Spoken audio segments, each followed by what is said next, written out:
Hey guys, wanted to get another video out. This is day 13 of the Love Dare. Um, Before I start reading that, though, I wanted to just make a couple comments about this unprecedented time that we live in, and these things that are happening. They're just only God could get the church's attention in this way, because this is a situation in which there's nothing that can be done. There's nothing we can do. There's only things that we can't do, is what it feels like. It's like we all, as you know, I feel like the busyness aspect of church is just like, just tell me, go, who do I need to see? What do I need to do for them? How do I need to say it? What is it? It's all this, I don't know. And it's like all of this is, all that's stopping. It's forcing me to kind of integrate myself and all of my thoughts to come into one moment at one time, and then focus on what is it that I am, what are my priorities? What's top priority? And if you remove everything, or most things from my job, which would be for me, ministry and school, teaching, then I'm focused back on my family, in a whole new way, with all of me, it seems like. And so all of a sudden, these love dares, and I'm reading through a love dare for parents now, that it's like, yeah, what do I need to do for my marriage and for my kids, because that's what I have right now. I'm not allowed to go talk to anybody else. It's a very strange time, and so I think there's a beautiful purpose in it, and I want to take full advantage of it. I want to give myself to my marriage, give myself to my children. Of course, I want to do anything for anybody. It's just, what do you do? I mean, there, and I would hope I'd do anything for anybody. I would if I knew about it, but what do you do? What is it that you can do? It's really a pause button in a strange way. And so we're taking advantage of it, and I'm just wanting to live out these things, and let I want a stronger marriage. I want a stronger family. I want to live out the truth at home. It's just so easy to leave home. At least for me, I leave home and do a bunch of stuff, and then come back and give them what's left over, and so this is a reordering of things for me in a good way. So day 13, love fights fair. Mark 3:23 says, if a house is divided against itself, that house will not be able to stand. Like it or not, conflict in marriage is simply inevitable. When you tied the knot as bride and groom, you joined not only your hopes and dreams, but also your hurts, fears, imperfections, and emotional baggage. From the moment you unpacked from your honeymoon, you began the real process of unpacking one another, unpleasantly discovering how sinful and selfish each of you could be. Pretty soon your mate started to slip off your lofty pedestal, and you off theirs. The forced closeness of marriage began stripping away your public facades, exposing your private problems and secret habits. Welcome to fallen humanity. I don't know about you guys, but that just really it's like he just wrote this about me. That's really what marriage did for me. And I really do believe that marriage is for holiness and not for happiness. Holiness is happiness, but first you got to get into holiness. You got to do things properly and in truth and in the light of truth, and we don't do it that way. We do things in the dark. We get away with everything we can. Marriage is what really, the rubber meets the road, if you do it right, if you do it well, if you do it as it should be. And so you learn to love, maybe for the first time in your life, and lots of people, it doesn't work out. However, at the same time, the storms of life began testing and revealing what you're really made of. Work demands, health issues, in-law arguments, and financial needs flared up in varying degrees, adding pressure and heat to the relationship. This set the stage for disagreements to break out between the two of you. You argued and fought. You hurt. You experienced conflict. Every couple goes through it. It's par for the course. You're not alone. But not every couple survives it. So don't think living out today's dare will drive all conflict from your marriage. Instead, this is about dealing with conflict in such a way that you come out healthier on the other side. You know, one of the things that didn't mention there is what I typically do is just walk away, man. I just kind of go silent and disengage. You know, that's typically what I do. I'm not a yeller and a fighter and a screamer. I just turn off and turn out. And I want peace so bad but peacemaking is a skill. It's something that you face conflict, and that takes strength and wisdom to do it. And when I don't think I have it, I just turn it off and walk away. That's no solution I've found. So, uh, you know, this is not easy to deal with for certain. The deepest, most heartbreaking damage you'll ever do or ever have done to your marriage will most likely occur in the thick of conflict. That's because this is when your pride is strongest, your anger is hottest, you're the most selfish and judgmental, your words contain the most venom, you make the worst decisions. A great marriage on Monday can start driving off the cliff on Tuesday if unbridled conflict takes over and neither of you has your foot on the brakes. But love steps in and changes things. Love reminds you that your marriage is too valuable to allow it to self-destruct, and that your love for your spouse is more important than whatever you're fighting about. Love helps you install airbags and set up guardrails in your relationship. It protects your oneness. It reminds you that conflict can actually be turned around for good and can result in even greater unity, not less. Married couples who learn to work wisely through their conflict tend to be much closer, more trusting, more intimate, and enjoy a much deeper connection afterwards. But how? The wisest way is to learn to fight clean by establishing healthy rules of engagement. If you don't have guidelines for how you'll approach hot topics, you won't stay in bounds when the action heats up. Basically, there are two types of boundaries for dealing with conflict. There are we boundaries and there are me boundaries. We boundaries are rules you both agree on beforehand that apply during any fight or altercation. And each of you has the right to gently but directly enforce them if these rules are violated.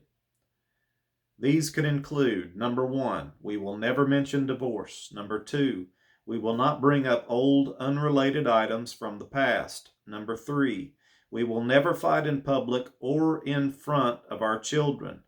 Number 4, we will call a timeout if the conflict escalates to a damaging level.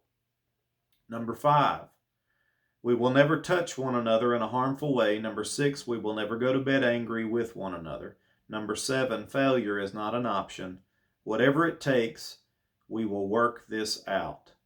Man, as I'm reading these things, I'm saying, yeah, these are some incredibly good things, but it takes an amazing amount of proactivity to have communicated these boundaries and an amazing amount of character, really, to live them out.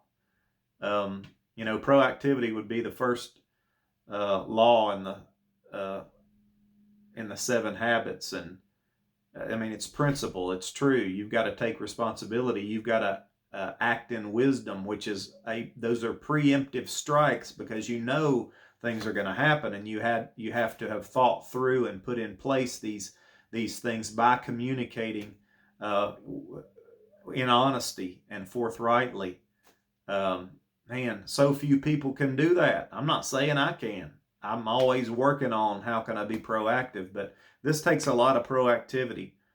I'm going to need the grace of God and keep on keeping on, keep falling forward is what I like to say. Fall forward in these areas. Don't bail, don't back out, because these things, if they're not done, you're going to suffer this one way or the other. You're going to suffer falling forward, which is way better, or you're going to suffer worse by divorce, because that's where it goes. Um, it's like you have to keep up with the pace. It's the pace of what love is. It's the pace of how to get wholeness and wholeheartedness. It is what it is. So just some thoughts there. Decide you're going to fall forward. You'll get better. Practice. Practice makes progress. So practice it. You'll get better at it. Nobody's awesome at this. I think we're all just wanting to live forthrightly. And, wherever I'm at, that's where I'm at. So what? Okay, fine. Be humble enough to start where you need to begin. And, our pride is what wrecks this whole thing. So, onward here we go. It says, me boundaries are rules you personally practice on your own. Here's some of the most effective examples. Number 1, I will listen first before speaking. James 1:19 says, everyone must be quick to hear, slow to speak, and slow to anger. The one who listens first consistently has the advantage in a fight. You should always approach sensitive issues by respectfully asking questions rather than making assumptions or unleashing accusations. I would add to that, the 6th habit, I think, or maybe the 5th habit in effective habits has to do with this law. It's that you've got to listen first before you can expect to be listened to. You've got to be open to being influenced before you can influence. And here's the thing, you might not know what needs to happen. If you're going to fight for something, I hope you're fighting for what's right, but are you positive you know what's right? So you need to be humble enough to recognize you might not know. One of the humility is such a big deal, such a big deal. And so few of us know what it really means, and so fewer of us live it out. But humility, one of the ways of looking at humility is understanding I simply don't know enough. And the person across from me may be the one that can point out to me what it is that I don't know that is killing me. And we're all doing what we know to do, and it's not enough. I mean, look around your life. It's not enough. You're not doing what you could do. You're not doing as well as you could do if you knew more, if you had more wisdom, if you had greater understanding, if you had more strength in a good way, more energy. So you have to learn to make friends with what you don't know. And it's the people around you, especially the ones closest to you, who know what you don't know and who know what you need to know. And if you're too prideful to have a relationship and a communication and an open-hearted, here, tell me what you think and let me really think about it and let me put my pride down so I might pick something up that would help me, then you're not going anywhere and you're not living in humility at all. And you're going to suffer for that massively. And so we really do have to understand that what we don't know is killing us. And you may be yoked to or married to or know someone possibly who knows something you don't know. And actually that is the case. And so humility is just that. You're looking for the answers. Who can tell me what's wrong with me in a way I can receive it, so I can change, so I can add, take something away and add something. Things we're doing are killing us. So remove things that are killing me, add something that would actually bless my life. I can begin to do something new that works. and let go of old stuff that ain't working. So I don't know, hit one of my hot buttons there, but that's just good solid wisdom there. Number 2, I'll deal with my own issues up front. Why do you look at the speck that's in your brother's eye but don't notice the log that's in your own eye? That's Matthew 7:3. Jesus said that. If you quickly admit where you were wrong and apologize first, you disarm your spouse and neutralize the ammo they were using against you, while leading the way for them to deal with their mistakes as well. Yeah, we're all looking for truth. I mean, this one's going to trigger me too in a way, because these words that Jesus spoke are deep. Why do you look at the speck that's in your brother's eye but do not notice the log that's in your own eye? What he's saying there is, sort yourself out. Know your story. Know yourself. You're a product of your past. And if you haven't faced what you've been through, most of us have just avoided it. I mean, we suffered it in the moment, and we suffered so much in the moment, we haven't even revisited it. And we are carrying it behind us in a big sack. It's called baggage. And you're just carrying it with you. You haven't revisited it enough to understand what really happened and to really get clear of it, to let it go, to stop carrying it. It's just a massive wound that's still there. I got a book on my shelf that says, "Feelings buried alive never die." And that is so true. And we haven't allowed the Lord to set us free from the past. And it's not that you need an amazing amount of couch time and go, fine tooth comb your whole history.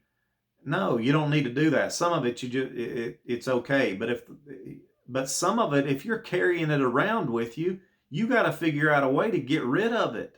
It's your responsibility. It's your life. You're the one that responded to what happened to you. It might not have been your fault what happened to you, but it is your fault. In a sense, it's your responsibility, I should say, what did happen and how you responded to it. You may need to go back to that and say, you know what, I didn't know enough back then. I didn't understand how difficult life was. I got to get a new look at that and get yourself set free from it. Another aspect of that is knowing yourself. I mean, you may need to take some personality tests. You need to know how you're wired. Go read a book on the Enneagram, or Google the Big 5 trait personality test, or the Myers-Briggs, or look in the Bible at the redemptive gifts. So what redemptive gift are you? You need to know yourself, because you do things for good reasons. One, you're wired a certain way in a certain type, and certain things are going to mean a lot to you, and you're going to respond to X, Y, and Z in a certain way, and you need to know yourself. You need to understand what your shadow is. You want to get your shadow out from behind you, in front of you, so you know what your little issues are, so you can be responsible enough to move in the opposite spirit when the time comes. You got to do that. That's your job. And that's not your spouse's job to figure that out for you, to tiptoe around your hiccups and your problems and your mishaps. Now, they will lovingly do so, hopefully, but maybe not. And at the end of the day, they can't heal you. They can't help you in some areas. There's some things that have to be done yourself with the Lord. And so that's your and my responsibility. Those are individual responsibilities. So that's my encouragement. Go know yourself and sort yourself out. Take the mote out of your own eye. See, that thing got stuck there along the way, and because of it, you can't see nothing. That's all you can see. You got your thumb in front of your face so much that you can't see even a mountain. If you get your thumb up so close to your eye, you can't even see a mountain. It could be this incredibly majestic mountain. You're like, oh, all I see is my thumb. You got to get it out of the way. You do that. Now, if you need help, which you will, you need the grace of God, in my estimation. But you got to stand up and do it with Him. Nobody can do that for you. It's no wonder the marriages are suffering. I mean, I understand how difficult it is, but these are things I don't think we're readily doing. We're thinking it's just supposed to work somehow. This magically work, you know? No, it does not. Number 3, I'll speak gently and keep my voice down. A gentle answer turns away wrath, but a harsh word stirs up anger. That's Proverbs 15:1. People tend to mirror their enemy in a fight. The more intense you get, the more intense they get. The more humble and tender you become, the more humble and tender they become. Let how you are speaking be laced with love regardless of what you're saying. Man, this is some good advice. Good advice. Wisdom. Fighting fair means changing your weapons, disagreeing with dignity, building a bridge instead of burning one down. Love is not a fight, but it is always worth fighting for. So here's today's dare. Talk with your spouse about establishing healthy rules of engagement. If your mate is not ready for this, then write out your own personal rules to fight by. Resolve to abide by them when the next disagreement occurs. Yeah, if your spouse isn't ready for this, hey, I guarantee you got a full-time job yourself to deal with. You got a lot to work on. They may be just so fed up with you as you are that there is nothing to talk about. I mean, what do you want to talk about? I mean, honestly, this is a big day right here. Lots in this one, but lots of good food for thought. And man, anyway, I'm not talking down to anybody. I'm looking at myself. I'm thinking through my own stuff here. I'm just suggesting these things to you as well as I'm suggesting them to myself. This ain't easy in marriage, but it's worth it. It's worth it. When you get synergy between two people who are opposites but who have a birthright they can share and bring to the world, synergy is where you got two parts, but when you get them together, they multiply and make a whole lot more. That's what synergy is. Two can do way more together than they can separately. And that's what marriage is for. It's to be a beautiful picture of how you lay down your own life in true love, lift up someone else, and learn how to become one in a powerful relationship. So marriage is worth it. No, it is not easy, but it is worth figuring it out, because if you can come together in that type of love, then you're stepping onto what you're on this planet for, which is loving engagement with people with healthy boundaries in the right way. So my encouragement to all of you today and to myself is love with all your heart. Do the work to make it work. Choose love. Practice makes progress. Choose love. Tonight, we got the opportunity. We're at home. We're going to just have a camp out tonight. We're going to act like we're at the best state park on planet Earth and build a fire, have hot dogs. We just bought a little piddly, it's funny. It's just a cool little camper. It's a tiny little thing, but the kids think it's the greatest thing ever. We're just going to park that thing out there somewhere special, build a fire, act like we're just, off somewhere and just have a great time together. So love those that love you, and stick with your family. Learn to love. They're the ones that we get to practice on, except this isn't practice. This is the real thing. So give your whole heart to it. If you need help, ask it of God Almighty. He'll give it to you. Bless you guys in this crazy time. Take the most of it. I love you. Bye-bye.